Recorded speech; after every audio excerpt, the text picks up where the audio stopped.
Let's get straight to the topic. So this is a workshop on microcontroller board development, as you all must be knowing. So let's go into a brief overview of what we're going to learn. So a short introduction on PCBs and why we need them. Eagle CAD, a brief introduction. We'll also be learning how to create a schematic from scratch. So we'll be importing a custom library and installing libraries from the library manager.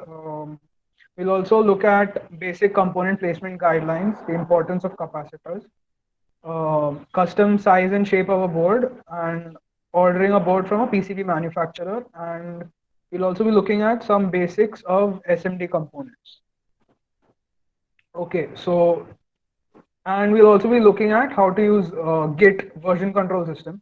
So my observations as like over the 4 years of engineering is that uh, we tend to not use Git. We generally use things like Google Drive or email or something like that for maintaining versions of our software. So after joining the industry, I realized that it is very counterintuitive.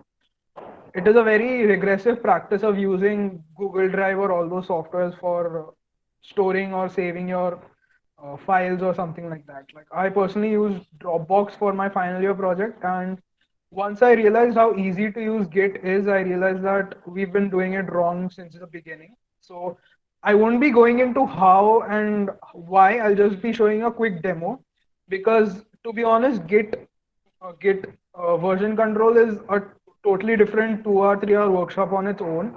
So I'll just be showing you how it is used and why I recommend you all to use it. So yeah, so let's look at the problem statement. So the problem statement will be to design a custom development board based on the ATtiny 85. Now, this is the ATtiny 85. So it is an 8-pin microcontroller from Microchip. Used to be called Atmel earlier, but then Microchip bought it. So as you can see, it is basically the size of a 555 timer or something like that. So it is very compact, very small, and let's look into some details about the ATtiny 85.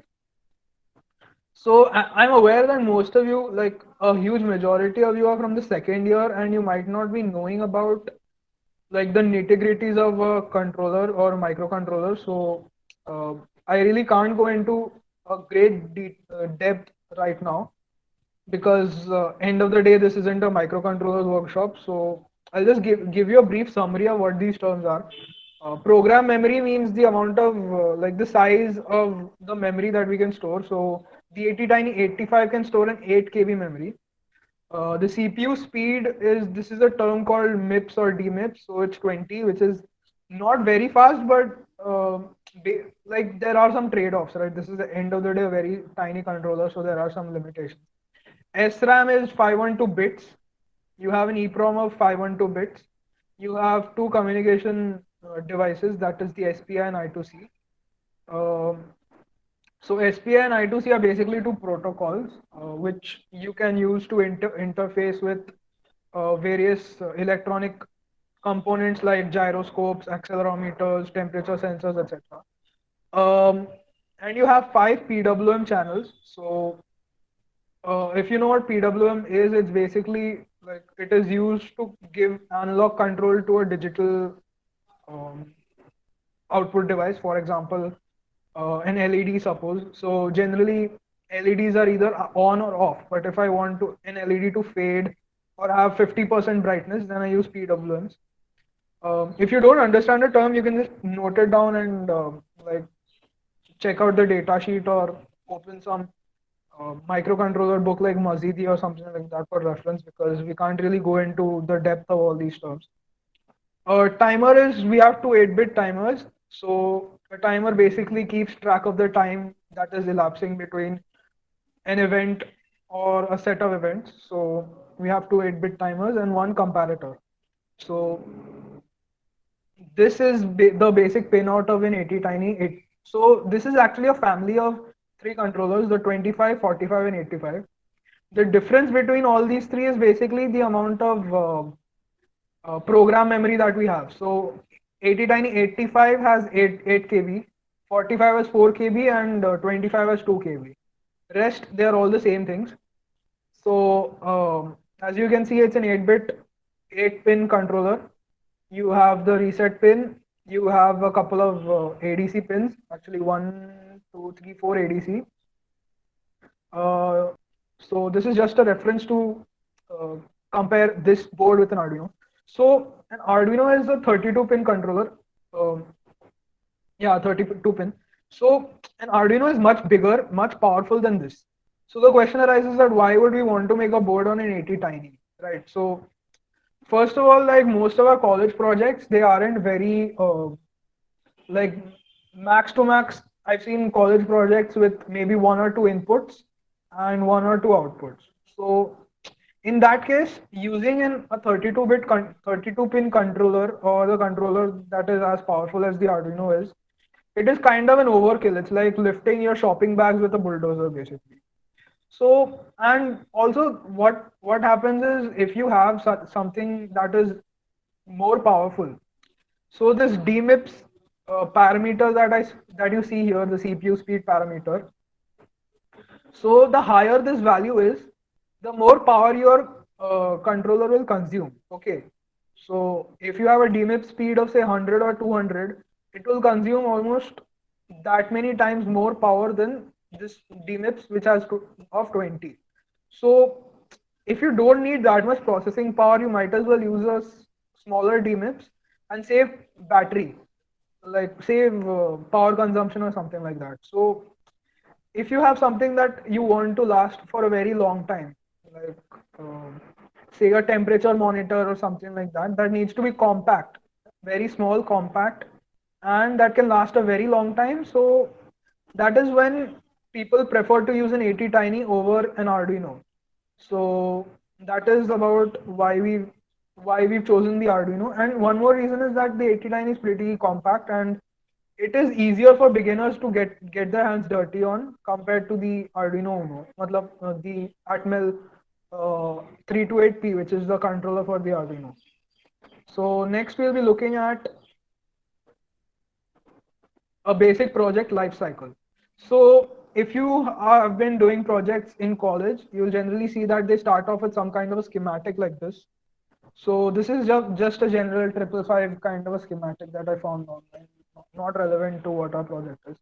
And once you find a schematic, you generally test it on a breadboard. So as you can see, this is a breadboard, and yeah, it does get this messy. I can attest from my final year project. It does get this messy, and it is chaotic. Like you have all kinds of errors and bugs and problems lying around here, and you'll think that हाँ मैंने अच्छे से route किया and everything, but then when you try and get the output isn't satisfactory or it just plain doesn't work. So, but then we need a breadboard as well because this is basically the proof of concept stage. So once we have the proof of concept done, it is recommended to solder it onto a PCB like this. So this is an SMD. I'm pretty, like uh, SMD kind of a PCB from the Raspberry Pi, actually, just a picture I found. So in between, you might have a stage called the zero PCB. So the zero PCB is basically a copper plated board with holes on it, and you can solder on components onto that. So that is some intermediate stage that people tend to use. But yeah, so this is the PCB, what it looks like. And advantage of a PCB is it's easy to repair and diagnose. It's immune to movement. So as you saw in the breadboard image earlier, so the problem with breadboards is that if you move the breadboard a little bit, if you shake it around, then the wires tend to come off, and then once they come off, then there's chaos in where what goes where. Like all the wires are haywire and everything. Then the connections are tight and short circuits are avoided because obviously once you print a PCB, the PCB is fixed. It doesn't, like, unless you intentionally damage it, the circuits are connected and they don't really move. Low electronic noise. So actually what happens is in a chaotic situation like this, all these wires and things, they act as tiny antennas.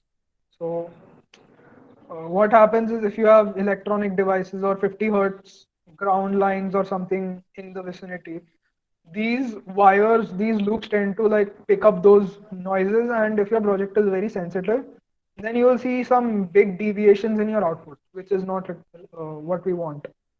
So that's why we try to lower the electronic noise as much as possible, and ease of manufacture and low cost. So if you want to scale up your project, you obviously can't stay on a prototype board or a breadboard. So what we need is we need to make manufacturing as easy as possible.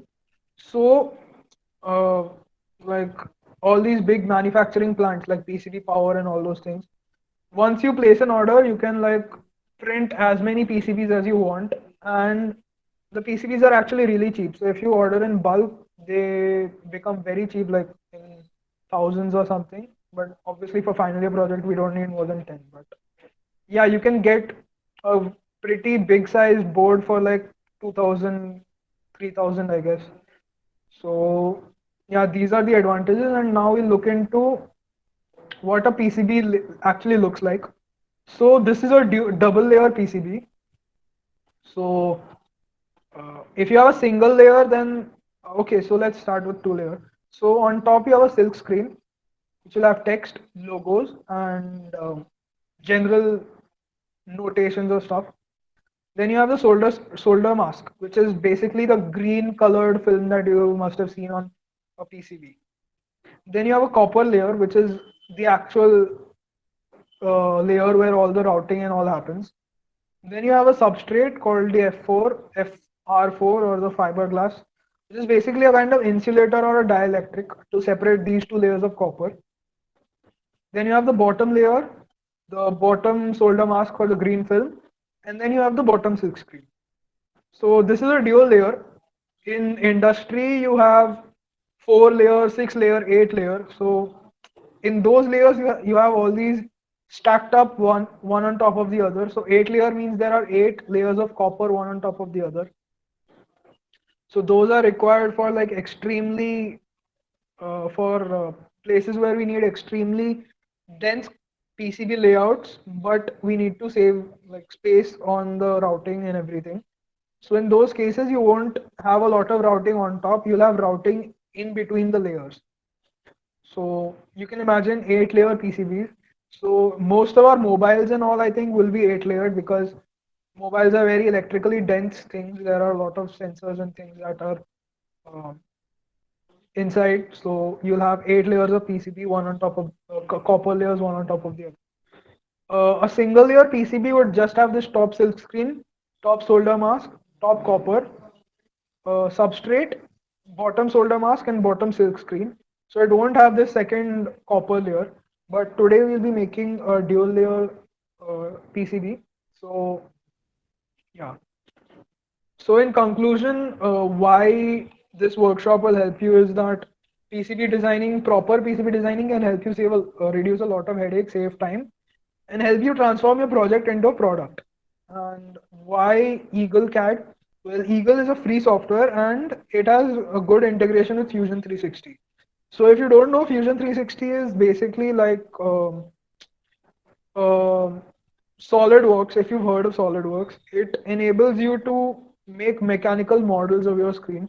So now, for example, today you made a PCB and tomorrow you want to make a casing for it.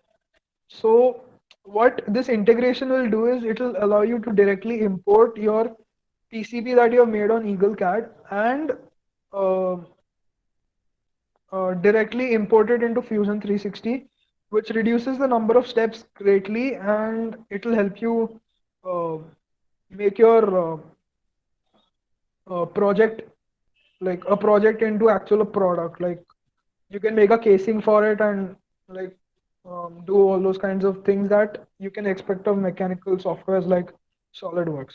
So let's get started, and now I'll be showing you a quick demo on all these links are provided. I'll be sending all these links later. So this is the website that I refer to. Okay, I guess I'll continue then. Um, so the ATtiny85 is part of the Arduino environment, which means that you can program it using the Arduino IDE. You don't need any kind of fancy softwares for working with the ATtiny85. Okay, you want to see a sample 8-layer PCB? Okay, the Raspberry Pi. Okay, 8-layer PCB.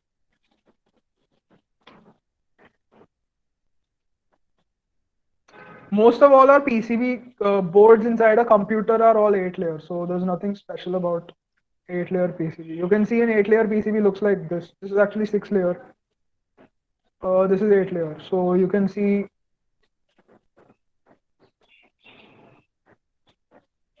the number of layers on it. So for Hitesh, so this is the 8-layer PCB. So you'll see you have top layer, mid layer 1, mid layer 2. You actually need a lot of expertise for working on 8 layers, and Eagle actually doesn't support 8 layers, I think. Uh, so yeah, for 8 layer, I think you need softwares like Altium or something like that. So this is an 8-layer PCB. And also, I hope everyone has registered for an Autodesk account with their Vesit IDs, because what the Vesit ID will do is it will provide you with like if you Eagle is generally a free to use software, but they have some restrictions as to the board size. So if you use your personal ID, you will get a limited board size. And but if you use your Vesit ID, then you'll be able to use a much larger board size, which is enough for most of our final year projects or um, uh, time pass projects or something like that, because they provide a very big size. And the benefit is that this account lasts even after you graduate. So I'm still using the benefits of my Vesit account. So that is one good thing of having a Vesit account actually. So continuing on, this is the website that I use for figuring out how to interface the Arduino with the ATtiny85. So what actually does is that the Arduino acts as a programmer for the ATtiny. So this is all you need. You just need an Arduino microchip. Decoupling capacitors are not really necessary, but yeah, if you want, you can use them. So um, there's nothing much to it. You just have to add the support for the ATtiny to the Arduino, and after that you can see an option called Board Manager, and there you'll be able to see the ATtiny over here. So you need to do this before you actually program for the ATtiny. And once you do that, you will see an option for ATtiny over here. So as here you can see the option for ATtiny has come up. Okay, and so now these are the connections that you need to make. Uh, 5 volts, ground, pin 30. Like you just have to connect these pins of the Arduino to these pins of the ATtiny, and it should look like this at the end. And once that is done, you are like ready to program. Following these steps, you can all look at these steps later. Uh, and once you're done, you can basically program your ATtiny with a normal Arduino code format. Like this is the Blink code that you all must be aware of. So Blink pin mode 0. So he's basically connected the LED to pin 0 of the ATtiny. And once he's done programming it, it should look like this. So what this guy has done is he's gone and connected the ATtiny to a 3.3 volt coin cell battery. So if you want to make your project really, really low powered, this is the way you go. So coin cell battery is barely 3.3 volts or something, so extremely low powered. And this circuit would probably last for like 7 to 8 hours or maybe more basic if you use proper power saving techniques. So if you don't have a very heavy project, then it's always recommended to use the least amount of power for your project. So this is about how the ATtiny actually interfaces with the Arduino. Now let's look into the next presentation on capacitors. So over the year I worked at IU Devices, the company I'm working at. I've realized that capacitors are a major uh, headache or a major thinking point with regards to PCB designing and layout. So basics of capacitors, you almost be knowing a capacitor is a simple energy storage device, and they are generally like general construction of a capacitor is there are two metallic plates or surfaces separated by some kind of dielectric medium. You almost have learned this in analog electronics or some course, I guess. So an ideal capacitor is the capacitors that you use in real life, they are not ideal. So this is what happens to a capacitor. So this is the capacitance, but you'll see that there is often an associated ESR value, an ESL value, and an R leakage value. So the ESR is basically an equivalent series resistance. So where this comes from is the wires and the connections um, to the capacitor basically. And what this does is it produces heat. Then the equivalent series inductance is it depends on the package type.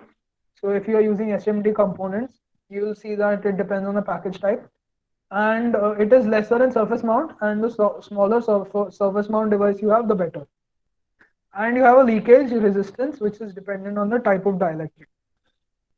So whenever you're using a capacitor, you have to make sure that you have to um, ensure that these ESR and ESL values are within the proper range. Now, for our very small final year, like third year projects and all those things, all these terms don't really matter, but it's good to keep these in mind for future if you're ever working on something that is more heavy duty. By heavy duty, I mean projects that are in the megahertz range, like in case you're making something related to antenna design or something, then these values come into picture a lot. And now let's look at some types of capacitors. So these are all SMD capacitors that I've taken on. So you have the ceramic type.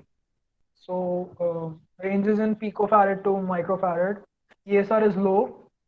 The leakage is medium. Voltage rating is high. Temperature range. So you'll see that these are multi-purpose and pretty cheap. And nowadays you'll see most capacitors are ceramic. You won't see a lot of these other capacitors because unless the application is very niche, because after all everyone wants their purpose to be solved in a very cheap way. So these are mica capacitors. These are like high voltage rating, everything good, but the range is very limited, and these are generally used only for RF filters, and these are pretty expensive but very stable with regards to temperature. We'll look at how temperature affects capacitors later. Then you have plastic film for low frequency, pretty inexpensive, but these aren't used a lot. Now you have these guys called tantalum capacitors. So these are also pretty good, but what happens is these are actually very expensive because tantalum is actually a very rare earth metal. So what had actually happened back in 2000s is that there was a world shortage of tantalum. Like the element tantalum, it there was a huge shortage of it. So what happened is the prices of tantalum went up really high, and basically the electronics industry had to suffer. So since then, people have started looking for alternatives for tantalum, and people have started shifting from tantalum over to ceramic. Then you have um, these OSCONs. These there's not a lot of difference between OSCONs and electrolytic. So electrolytics are actually very bad. I mean, bad as in they have a lot of limitations. But the one very big positive point is that they are available in very high microfarad values. Like for Say if you want to regulate, like if you want to rectify 220-volt AC signal, like that you've got from mains, then generally we need 1,000 microfarad capacitor, and you don't get 1,000 microfarad ceramic or anything. In those cases, you need an aluminum electrolytic capacitor. So uh, the disadvantages are that these dry out. So if you uh, the lifespan of these capacitors is very short and they are very temperature dependent.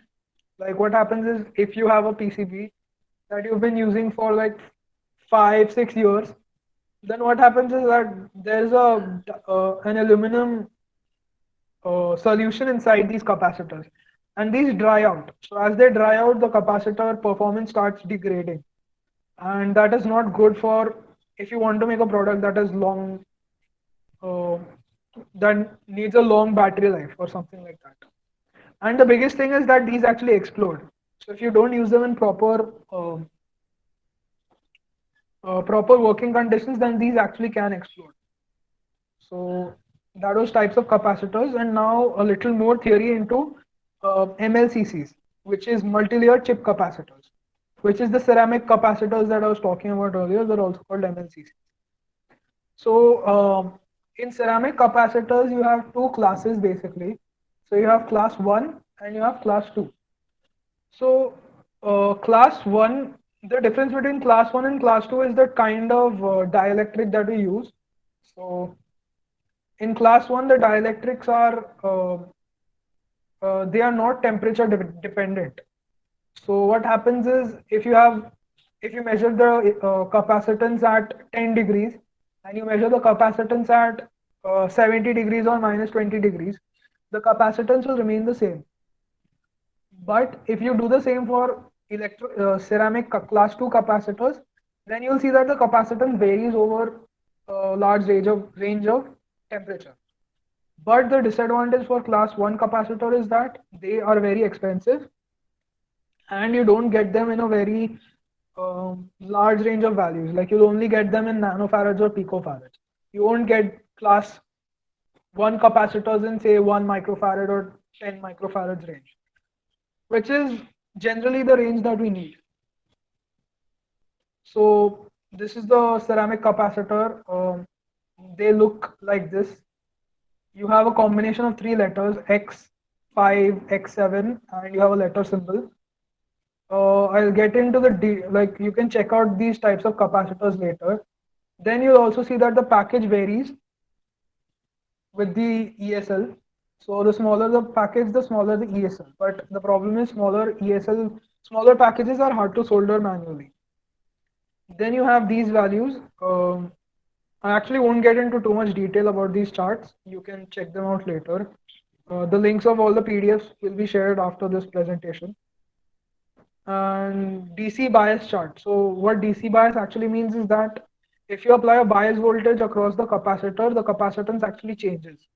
So accordingly, you need to select your capacitor.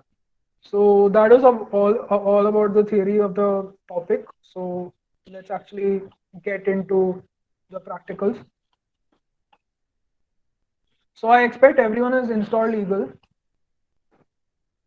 and let's open Eagle right now. I hope everyone has opened their Eagle. So the Eagle screen basically looks like this. This is the control panel. So here you have your libraries, design blocks. Don't need to know too much about these. So this is the project. So to create a new project, you need to go here and click on new project. So does anyone have any doubts till now? If not, I guess we can continue.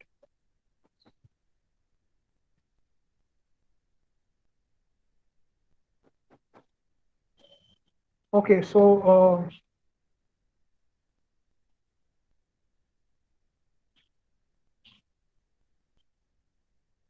select on this projects file and click on new project. So you'll see, okay, wait, so you'll see something like this coming on new project. and then let's rename it to something meaningful. Uh, so I've called it 80tiny underscore ISA. So what this will do is it will create a file within your project folder of Eagle. So you must be having an Eagle directory installed in your PC that should look like this. So inside that there will be a projects directory, and as you can see, I have an 80tiny underscore ISA installed right here. So any Eagle project consists of um, two parts basically. So you have a schematic, which is the I'll just show you a sample schematic. Sample schematic generally looks like this. So this is a schematic, and this is pretty similar to what we'll be making. A schematic is basically it is all the connections that we are going to make. So that is how a schematic is done. And then you have the board layer, which is actually how you lay it out on the PCB. So let's go ahead and make the schematic over here. So you just click here and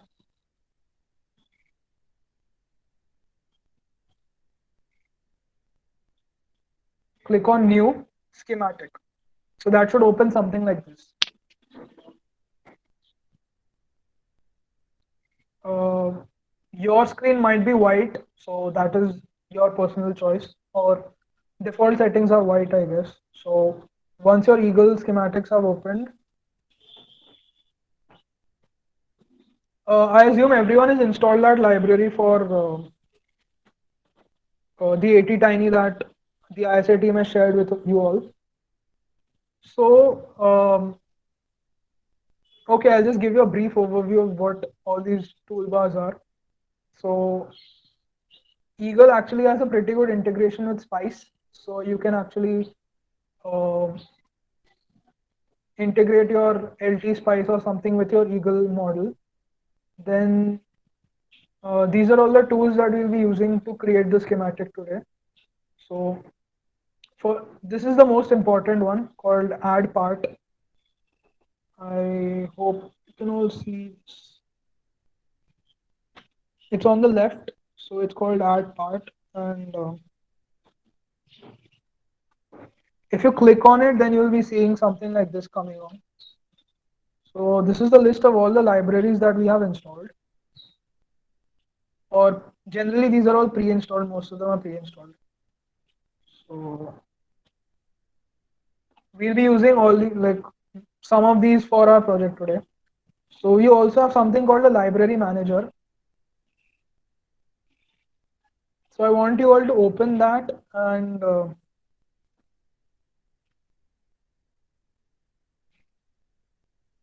it will fetch some updates, so it will take some time.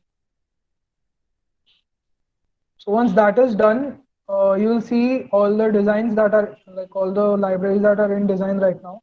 So currently there are none. In use, you'll see that all these can be used right now because you have installed them.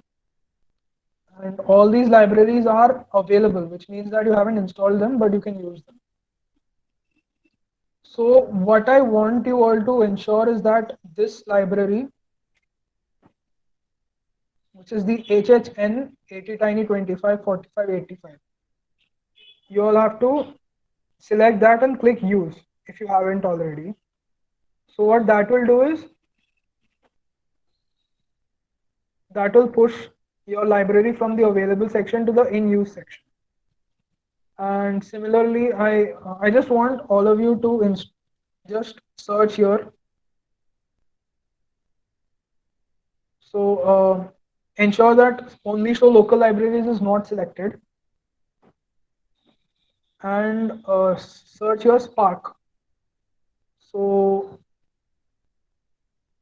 I want you all to install these libraries from there, which is the aesthetics, the board, and the connectors, and the LED as well. So it would be something like this.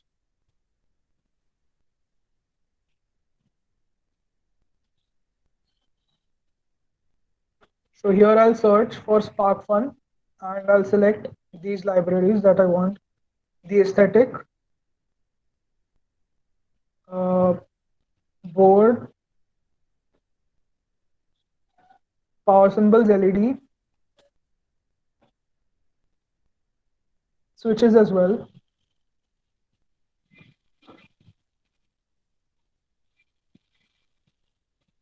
So once that is done, click on use, and now they'll be, if you have, they'll probably download for you. So once they're downloaded, you'll be able to see them over here. So I'll just wait for a couple of minutes. So if anyone has any doubt, just let me know.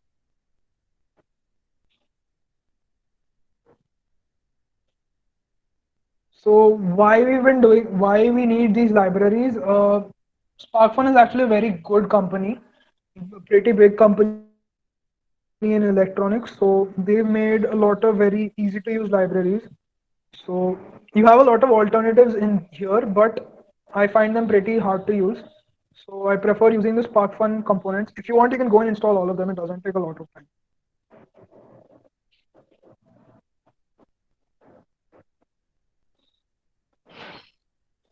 The library is, I hope you've all installed it.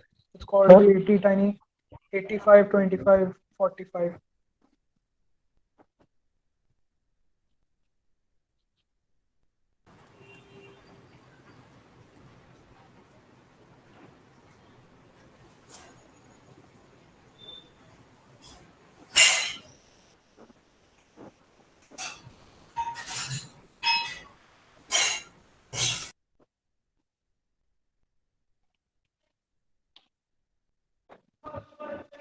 I've actually asked the ISA team to ensure that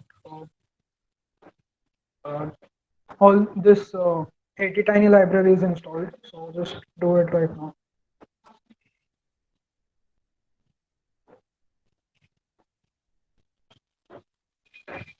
Raj has put up a link for the 80 tiny library. Please download the library from there. And if you want to install it locally, then what you need to do is go to available. Acha, I think they've already shared the instructions, so just check out the document that they've shared. Okay, thanks. So, have you tried? You have to untick this box, and then only you'll be able to see the libraries, the SparkFun libraries. Okay, so I'll give a demo of for those who haven't been able to install it. So first of all, you have to ensure that this is unticked, show only local libraries, and then just click on SparkFun. So it's visible to me.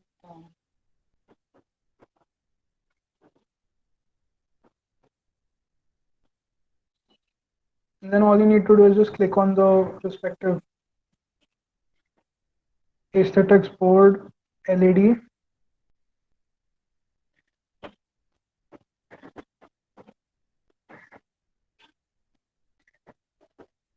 and then click on use.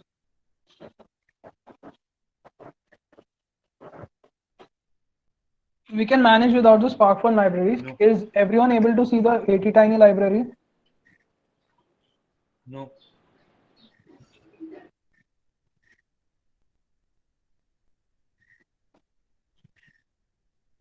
Okay, so that means that if you go to the in use section, you should be able to see 80 tiny over here. Where is it?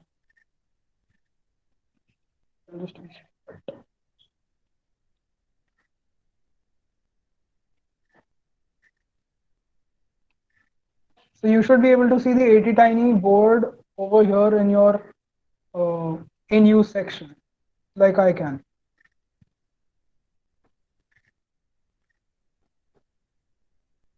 So the SparkFun components, we look at alternatives. There are plenty. So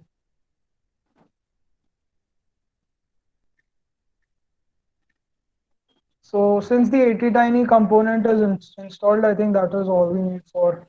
Okay, so first of all, what we need is a kind of a layout. So what we need for a layout, you generally just click here in search, Click layout. Um, So first of all, we need a frame. So a frame is something that looks kind of like this. So just type your A4 in the library manager. Type A4. So once you type in here A4, you should be seeing something called frames, and under frames, you'll have these options there. So select A4 L-LOC. So once the A4 LOC is selected, you can press OK, and you'll see something like this on your screen.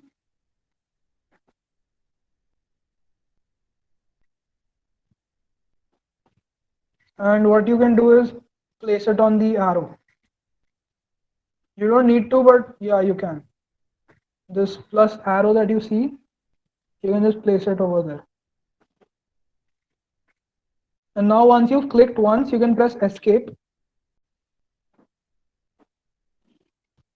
So I hope everyone has placed the A4 LOC. Jatin is putting on the instructions down there for you. So once that is done, uh, type in ATtiny.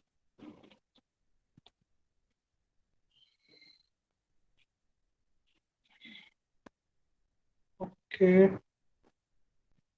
Uh,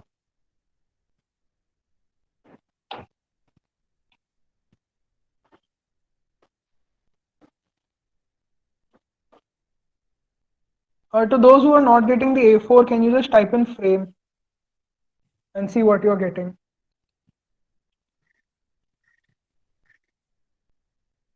So if you type in frames, then you should be getting all these things.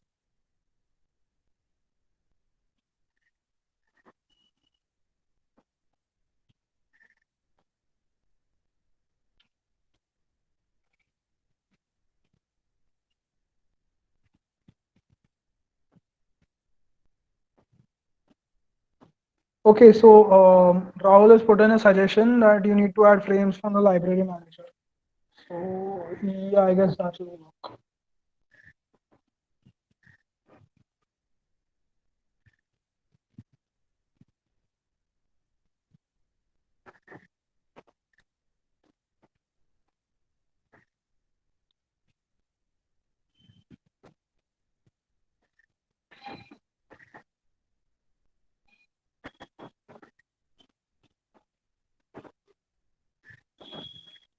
So I guess I'll continue. So once frame is added, let's just put in the components that we require first of all. So search ATtiny, and then you'll be getting our ATtiny components that we've installed.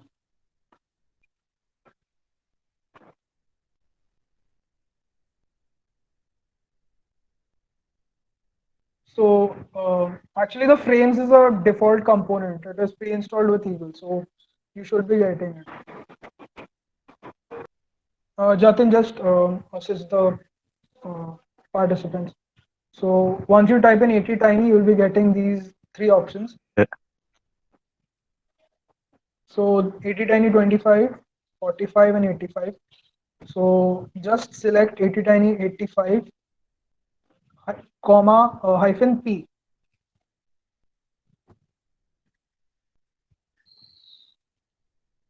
So all of you should be getting something like this. This is the ATtiny controller that we are making a board for.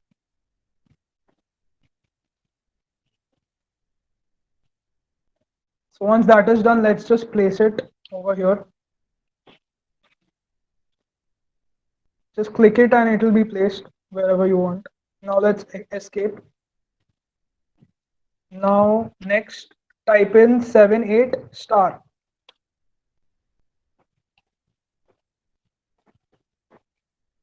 Or better than 78 star. Yeah. So you will see this section called linear.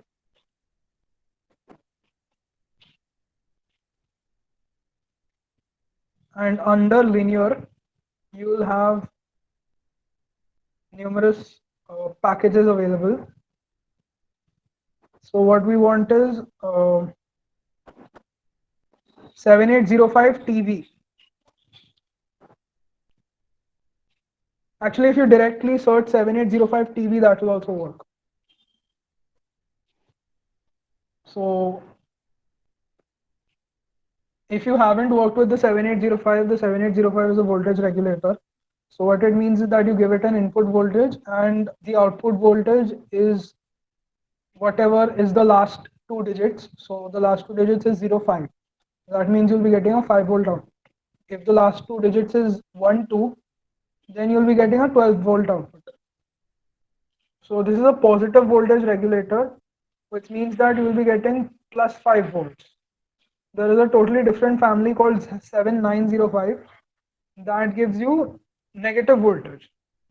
So yeah, that's about the 7805. So once that is done, click OK and place it on the board. And after that, let's go back and over here search RCL. Okay, RCL is not okay. Just scroll down and search for the RCL option here.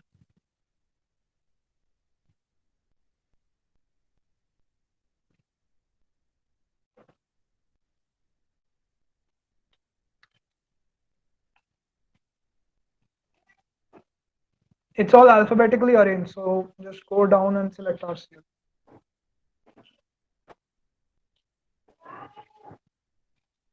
So the RCL stands for capacitor, resistor, and inductor.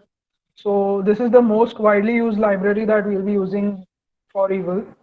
So what I want you to do is just select the arrow. So you'll be getting a list of options. So you'll be having capacitor European symbol, which looks kind of this. Then you have the American symbol that looks like this. It doesn't matter, they're the same thing. Then you have resistor, European Union, and resistor American. So you can choose whatever you want. It's the same thing. So first of all, we'll be adding some capacitors. So let's select the European Union capacitor. Okay, sure. So everyone has the RCL selected, right? So first of all, we'll click on C-EU. So you'll be seeing all these different numbers. So all these things are packages basically. So for the purpose of through-hole components, I hope you all know the difference between through-hole and SMD. So these numbers don't really matter. It's always recommended to use this 30 EU25 30x 50 is good enough. What this basically means is the bigger size you use, the more space it will occupy on your PCB. For example, if you take this, then it will occupy this much space, but it's not really necessary. This is for some very big capacitor. You don't need that. So these are all for through-hole components. So if you look at, if you scroll down a little lower, then you will see these things. These are all SMD components. So they come in various packages in like 06, 03, 08, 05. So we won't be doing SMD today. Like SMD is a totally different uh, approach on PCB design. So I want you all to select 030x050. So once you've selected that, press OK.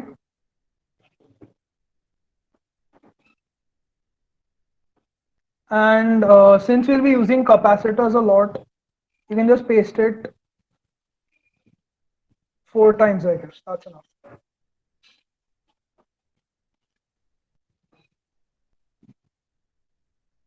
So once that is done, let's go back to the library. And now it's time for the resistors. So let's select REU.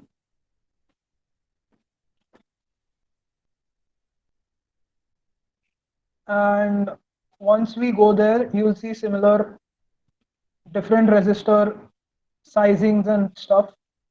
So it's good enough to use something like this 027 hyphen 10. So if you all can notice, you might be seeing this uh, icon over here, our small PCB, where my mouse is encircled. So what that means is that a 3D figure is available for this. So if you want to import your board into a 3D model, then you have to ensure that you have the 3D models installed. So if it is installed, then that means you get this icon. So I want you all to select 027-10 as Jatin has mentioned over there. And once you have that, click OK. And similarly paste it 2, 3, 4 times. So now you have all your capacitors ready. So now let's click exit and escape, and let's look for some LEDs. So just search for LED, and since SparkFun isn't available, let's see what else we have.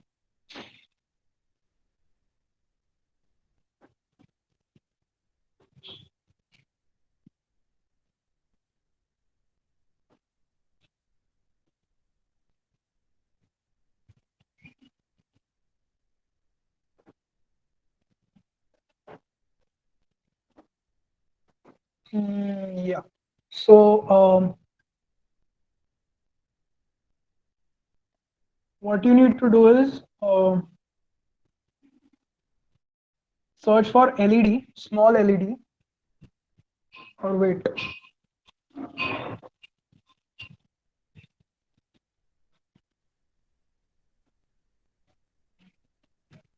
Search for underscore LED. Might it doesn't really matter how many capacitors you take. You can just copy them later. So just place 3 or 4. It doesn't. We can figure that out. So search for LED and small,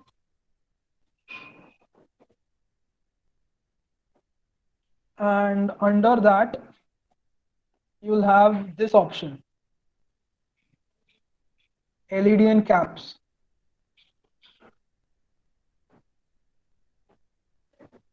Resistors similarly put 4.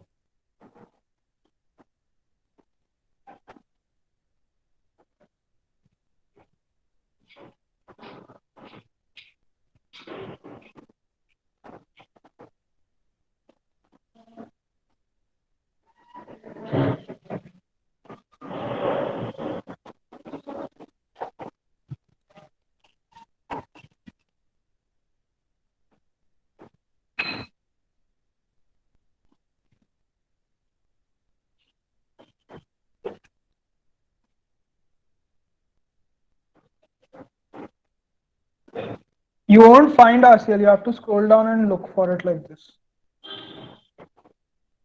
Since it's alphabetically arranged, you have to scroll down till this R and then click here. Here you'll find all the RCLs and everything. So now we are at LEDs. So just search for LED, and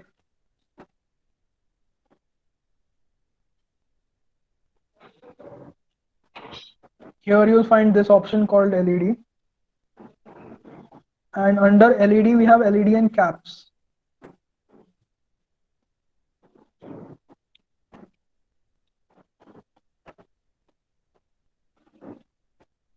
Or shortcut is, I guess, just search for LED 3mm.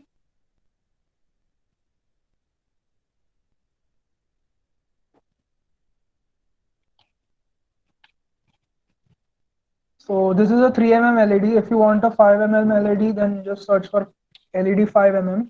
So for today, we'll be just going with 3 mm LEDs. Basically, it's just the size of the LED. 3 mm is smaller than 5 mm.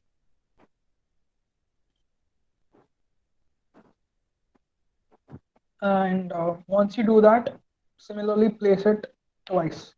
We need two LEDs.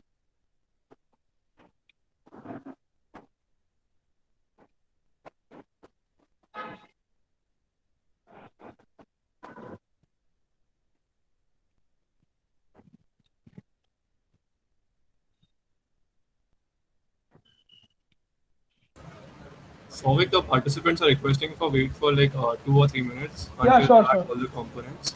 Yeah, sure. So, by the meantime, if anyone has any doubts, kindly put up in the chat box. We'll try resolving it. Okay. We need two LEDs for that.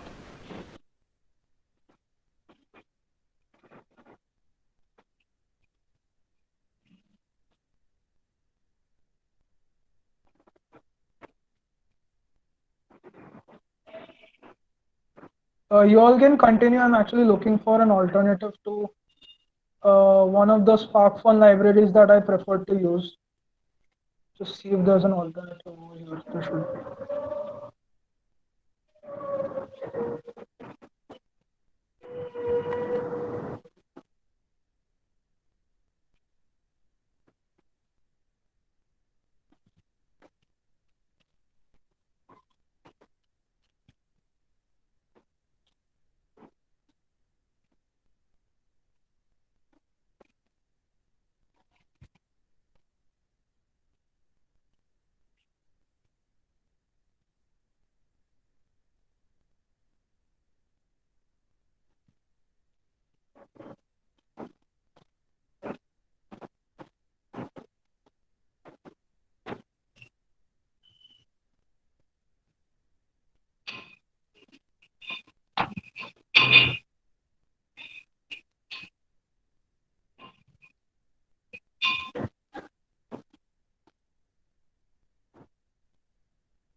You're having an issue with the resistor.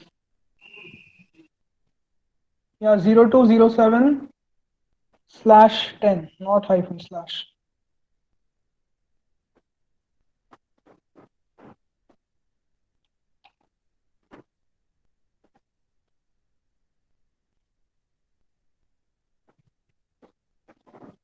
So uh, I'll just wait until that. I need everyone to have one 80 tiny, one 7805, four resistors like that, four capacitors, and two LEDs.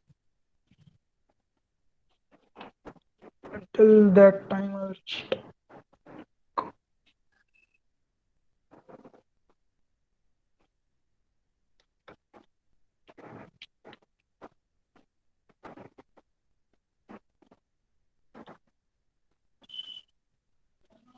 okay. So next, let's go and add the switch for our. As you must have noticed that there's a switch on the Arduino for not a switch actually, it's a push button for the reset. So I generally preferred using the switch from SparkFun, but since people have had issues installing the SparkFun library, I want you all to search for 10 hyphen capital X capital X.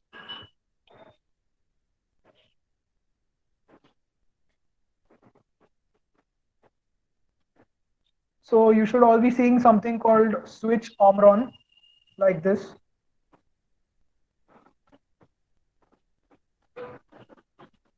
This is basically um,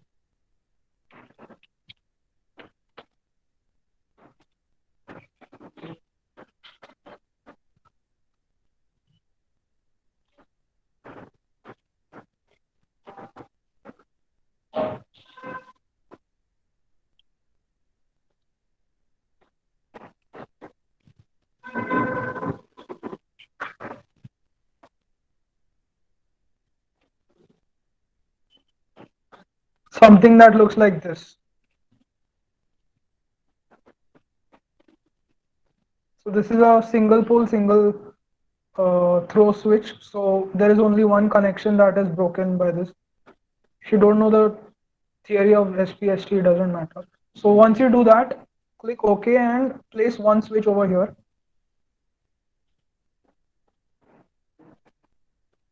We need only one 10XX switch.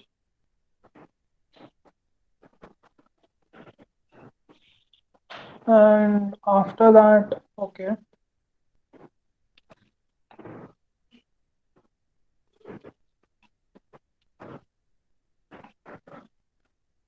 You need to place just one 10XX switch.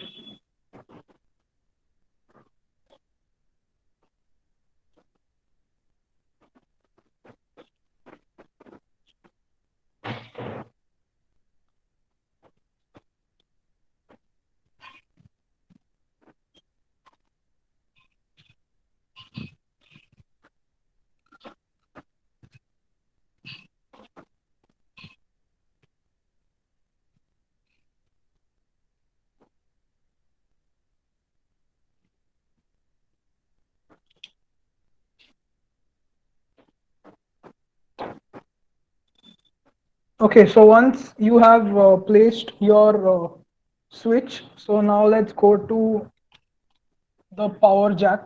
So for that you have to go and look for CON JACK, this option.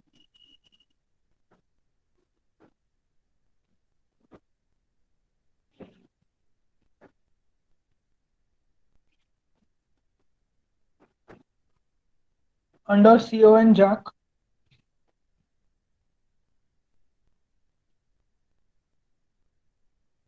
you have to select DC0202.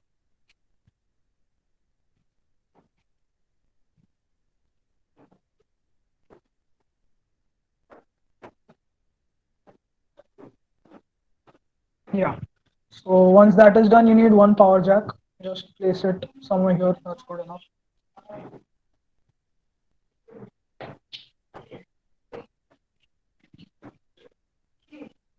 So now that is done, all you need to do is we need the header pins. So what a header pin is basically, it is the metal pins that you have on. I'll just show you what a header pin looks like. Yeah, these are header pins that one side connects into the board and the other side is used for input or output. So this is a male header pin. Then you also have female header pins that look kind of like uh, this one, the one on the right. These are double row header pins, female. This is also a header pin, female. So once you've placed the DC jack, let's go over here and just underneath you have con LSBTA, LSBTB, LSTB. I mean, sorry,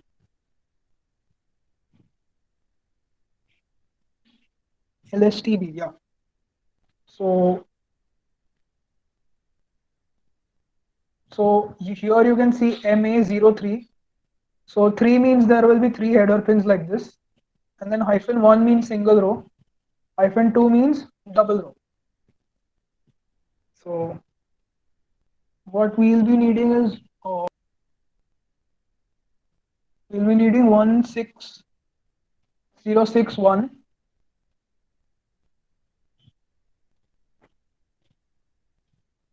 MA06-1. We'll be needing one of that. You just press OK and place it here.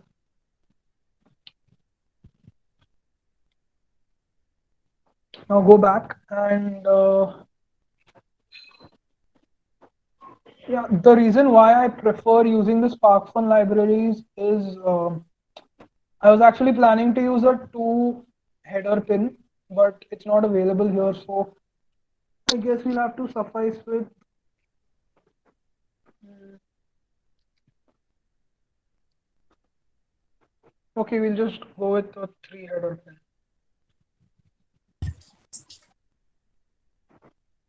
So once you place the 06-1, you can also add the 03-1 after that.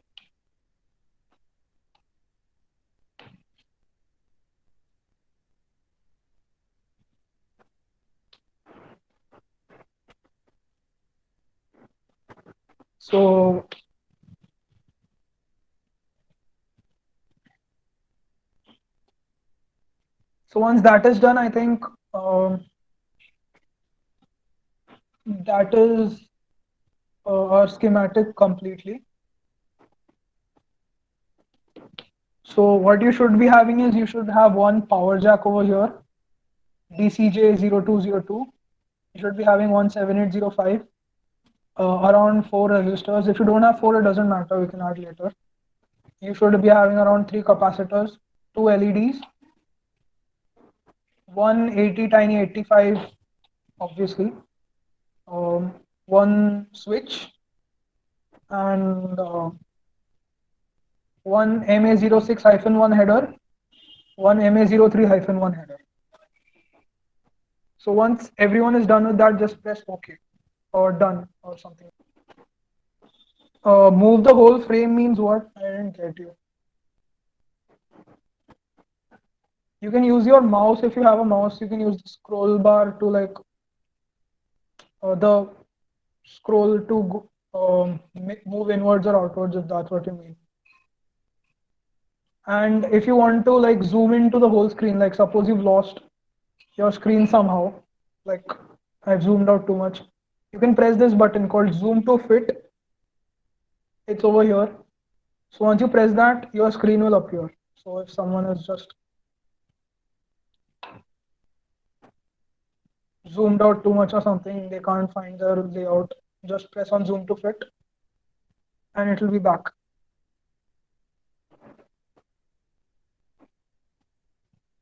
Yeah, so um,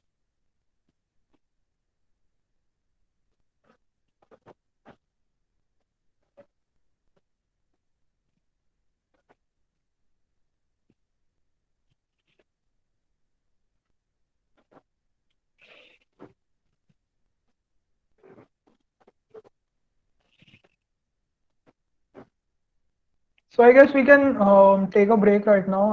I just hope everyone has followed up till this point. So I just want everyone to have this in front of you all.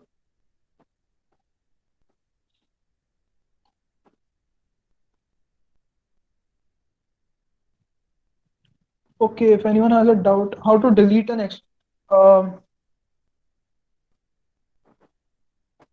so here you have all these buttons. Like here you can see a trash can icon. So if you want to delete a component, you can just click here. So now your mouse will be in delete mode basically. So if you want to delete a component, if you zoom in, you'll see that every component has a plus symbol somewhere. So if you press anywhere else, it won't really work. You have to press right on that plus sign. So now my register is gone. So that is how you delete an extra component. And if you want to make a copy, similarly, just press the copy icon and click here. So now you'll have a copy. So that's why I said it doesn't really matter how many capacitors you add, you can just copy them later. Like here I want just copy and copy and copy. So yeah, later I can delete.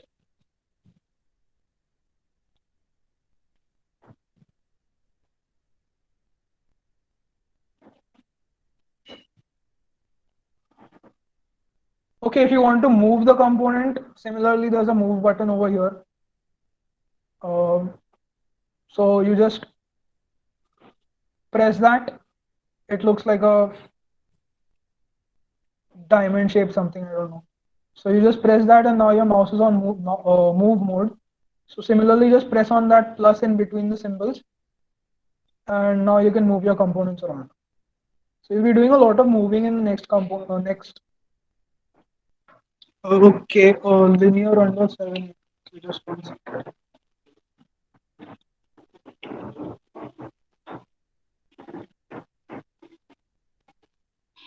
Okay, you can try one thing. Just search for linear,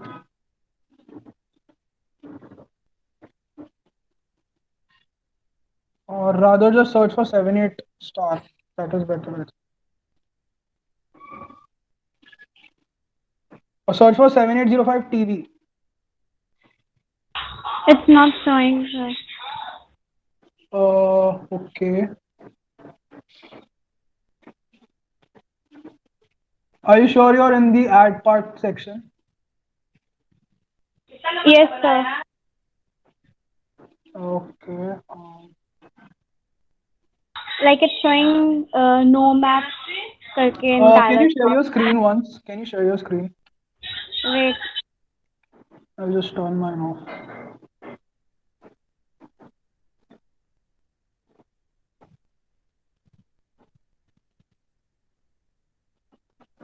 Just share your screen and I'll be able to figure it out.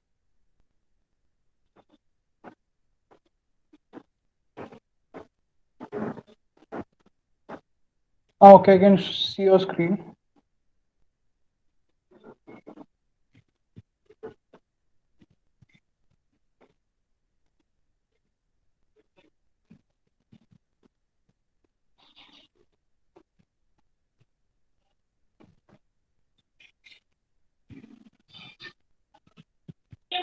Okay, you're not able to see any other library. Yeah, yes, sir.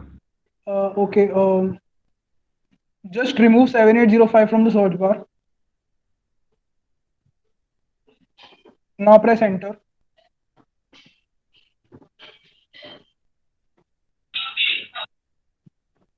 That's it. You're not able to see anything else. Yes, I'm not able to see anything else. Okay. Then go to your library manager.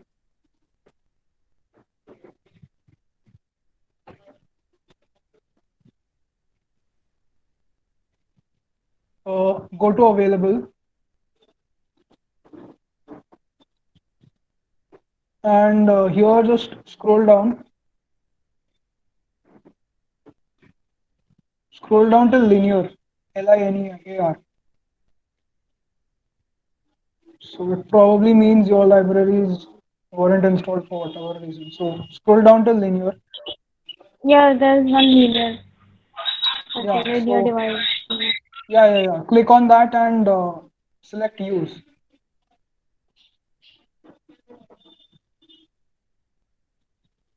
Yes.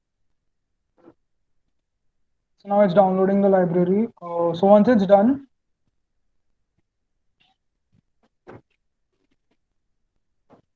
yeah. So now linear is available. Yes. Now close this. Okay. Click on linear. Go to available. Click on linear.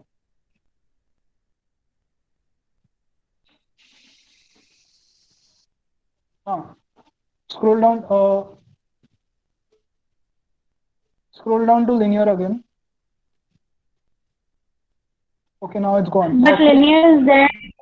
Yeah. Okay, click on show local libraries.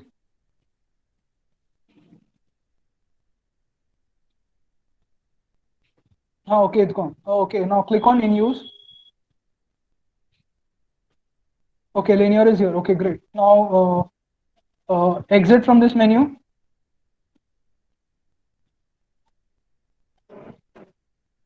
And now search for 7805 TV.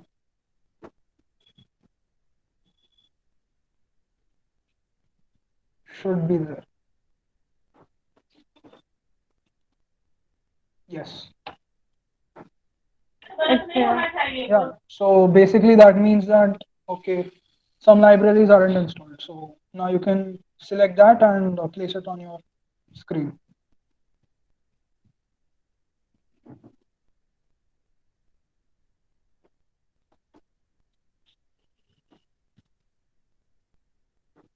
Okay, so you haven't been able to place anything yet? No. Okay, so that means that you'll have to install all the libraries one by one. So once you place this, go back to add part, just click it and press escape. Yeah. So now go to library manager.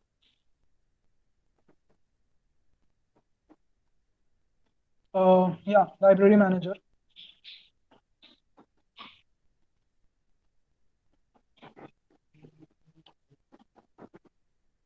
Available.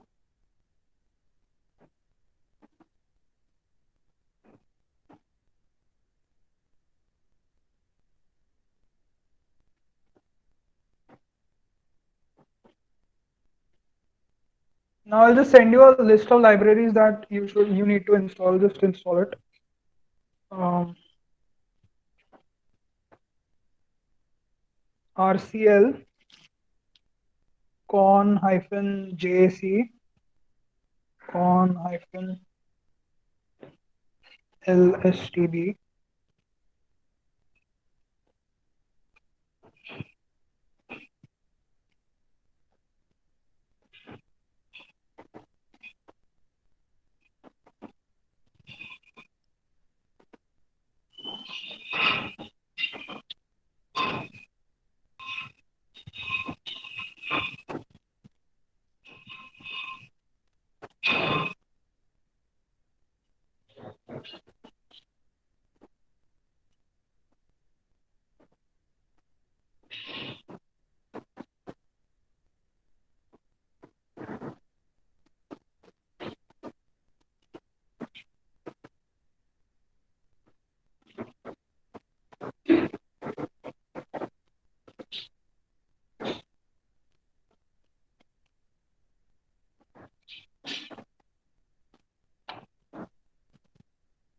Yeah, done.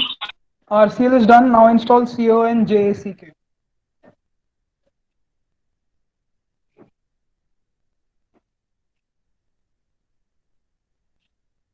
Yeah, I've installed. Okay, now LSTV. uh,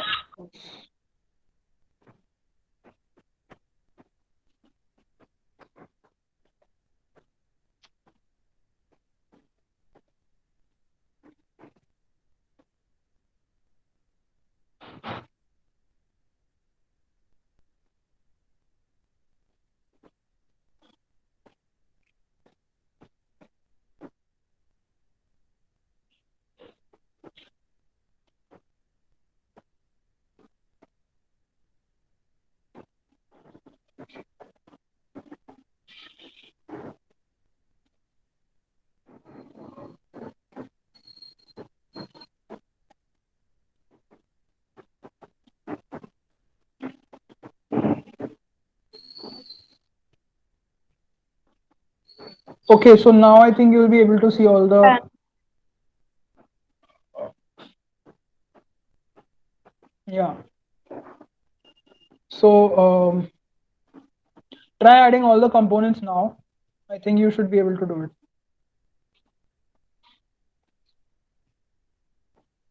If not, then just drop a message and we'll help you out. You can stop the screen sharing if you want. Just finish it up and be back by